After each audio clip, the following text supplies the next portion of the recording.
नमस्ते दोस्तों, thinkers evolutions के इस चैनल में आप सभी लोगों का स्वागत है। मेरे जीवन का उद्देश्य क्या है, मेरी लाइफ का पर्पस क्या है, इसके लिए आपको थोड़ा देर तक इस वीडियो को देखना होगा। इसका मतलब आपको लास्ट तक देखना होगा, तो आपको पता चल जाएगा कि मैंने इस चैनल का नाम थिंकर्स इवोल्यूशंस क्यों रखा है और इसके पीछे मेरा उद्देश्य क्या है। तो बात करते हैं। जब मैं छोटा था, मतलब बचपन की बातें करूँगा, जब मैं अपने स्कूल जाया करता था, प्राइमरी ले लें, मिडिल ले लें, उसमें कोई विशेष तो नहीं था, लेकिन जब भी मैं देखता था कि रास्ते में किसी जानवर के साथ गलत हो रहा है, चाहे मछलियों को काटा जा रहा है, तो मुझे अथाह पीड़ा का अनुभव होता था। वहाँ तक तो ठीक था। घर पर आकर देखता था कि कुछ लोग ऐसे थे जो कि भक्ष्य का कार्य कर रहे हैं, तो मैंने अपने कुछ सगे लोगों को उस कार्यक्रम से दूर किया। मतलब उनको मैंने मांसाहार से शाकाहार में तब्दील किया। वो मेरे लिए बहुत बड़ी सफलता थी। हमेशा से मेरे दिल में ये रहा करता था कि मेरे पैर से कोई जानवर न कुचल जाए, यहाँ तक कि चींटियाँ न मर जाएं, वो भी बची रहें, किसी को किसी भी तरह की तकलीफ ना हो। मैं इस बात का हमेशा ध्यान देता था। आज भी, अभी भी बचपन से ही आदत है कि जब भी पानी में कोई मक्खी गिरी होती है तो मैं उसको निकालता हूँ। जूठन में गिरी हो उसको भी निकालता हूँ।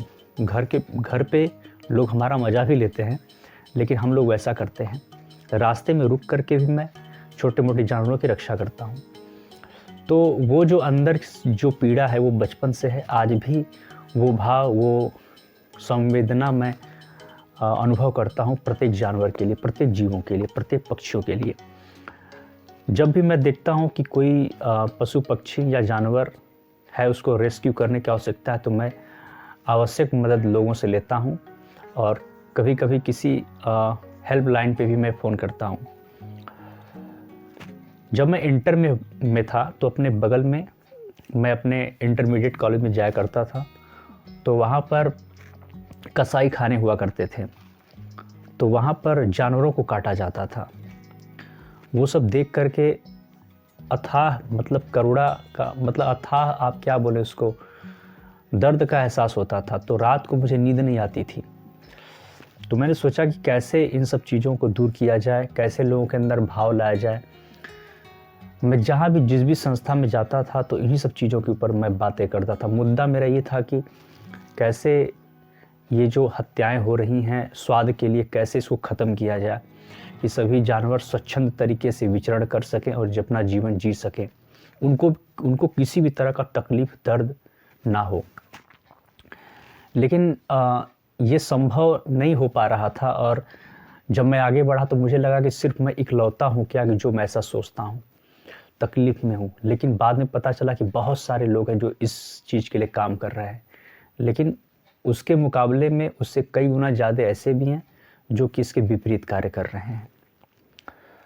तो थिंकर्स इवोल्यूशंस का जो चैनल मैंने बनाया है, इसी पर्पस से बनाया है कि इसके माध्यम से हम ये कहना चाहते हैं कि थिंकर्स का मतलब मैंने बताया था कि जो गहन चिंतन कर सके, थिंकर्स वो होते हैं। इवोल्यूशंस का मतलब वो होता है कि जो क्रमागत उन्नति करता है। तो अगर दुनिया में देखा जाए तो सबसे बड़ी उन्नति होती है आध्यात्मिक उन्नति। और आध्यात्मिकता का अर्थ क्या होता है ये जान लें। आध्यात्मिकता का अर्थ होता है कि अपने आप का अध्ययन करना, अपने आप को जानना, टू नो योर सेल्फ। तो अपने आप को जानने का मतलब ये कि आप अपने सेल्फ को जानिए, अपनी आत्मा को जानिए, आत्मा में स्थित प्रकाश को जानिए। मतलब आपकी चेतना क्या है, शुद्ध चैतन्य स्वरूप है। तो वैसी चेतना प्रत्येक जीवों के अंदर है, प्रत्येक प्राणियों के अंदर, प्रत्येक पक्षियों के अंदर है। तो आप अनुभव करें कि जो दर्द, क्लेश, जो दर्द तकलीफ आपको होती है, वही दर्द तकलीफ दूसरे जानवरों और पक्षियों को होती है। तो अगर आप उनके दर्द को अपने दर्द से कनेक्शन बना लेते हैं, उनका दर्द आपका होने लगता है, तब इसको माना जाता है असली आध्यात्मिकता। तो ये थिंकर्स इवोल्यूशंस इसी विषय पे काम कर रहा है कि हम प्रत्येक जीवों में आत्मभाव रखें, उनकी रक्षा करें, उनके दुख को दूर करने का प्रयत्न करें। ये तभी संभव होगा जब हम उनके प्रति वैसा भाव रखें और हम कम से कम धीरे धीरे कम से कम मतलब मांस को छोड़ने का प्रयत्न करें, धीरे धीरे उसको आत्मसात करें कि नहीं मुझे शाकाहार की तरफ बढ़ना है। फिर आपका भाव और बढ़िया बनने लगेगा। फिर आप अपने स्वाद के लिए नहीं जिएंगे, किसी जानवर की हत्याएं नहीं करवाएंगे अपने स्वाद के लिए। क्योंकि अगर आप किसी भी चीज़ का मांस खाते, चाहे मुर्गे का ही मांस खाते हैं, मछली का ही मांस खाते हैं, तो आपके एक स्वाद की वजह से एक डिमांड बढ़ती है मार्केट में, और आपके वजह से एक मछली कटती है, और आपके वजह से एक मुर्गा भी कट जाता है, हलाल हो जाता है। तो आप ध्यान दें कि आप इस तरह का कुकर्म ना करें, अपने स्वाद के लिए किसी और की जान ना लें।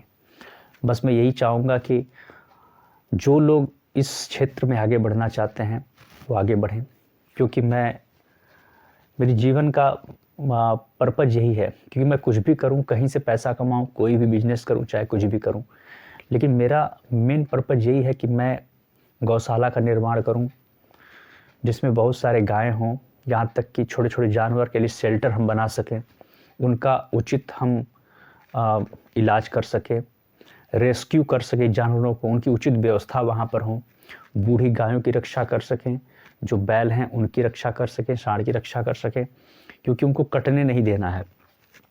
कहीं ना कहीं ये सब हमारे पर्यावरण के लिए बहुत ही आवश्यक हैं, और हमें इस तरह की क्रूरता से भी दूर रहनी चाहिए, क्योंकि मनुष्य का स्वभाव ही ऐसा है। तो हम इसके लिए प्रयास करेंगे, प्रयत्न करेंगे, और मैं जल्दी ही सोचूंगा कि जल्दी से इसका निर्माण करूं, गौशाला का, और पशु पक्षियों के लिए रेस्क्यू के लिए मैं शेल्टर करूं, शेल्टर की व्यवस्था बनाऊं। तो ये सब कार्यक्रम तभी हो सकता है जब आप सभी लोगों का सहयोग मिले, और जो इस तरह के विचारधारा के लोग हैं, जो जीव दया आंदोलन से जुड़ना चाहते हैं, थिंकर्स इवोल्यूशंस के इस जीव दया आंदोलन से जो भी लोग जुड़ना चाहते हैं वो हमसे जुड़ें, मैसेजेस करें, सोशल मीडिया का लिंक हम दे देंगे आपको, और इस अभियान को बड़ा करें। तो यही मेरे जीवन का लक्ष्य है, और थिंकर्स इवोल्यूशंस उसी विषय पे काम कर रहा है। धन्यवाद।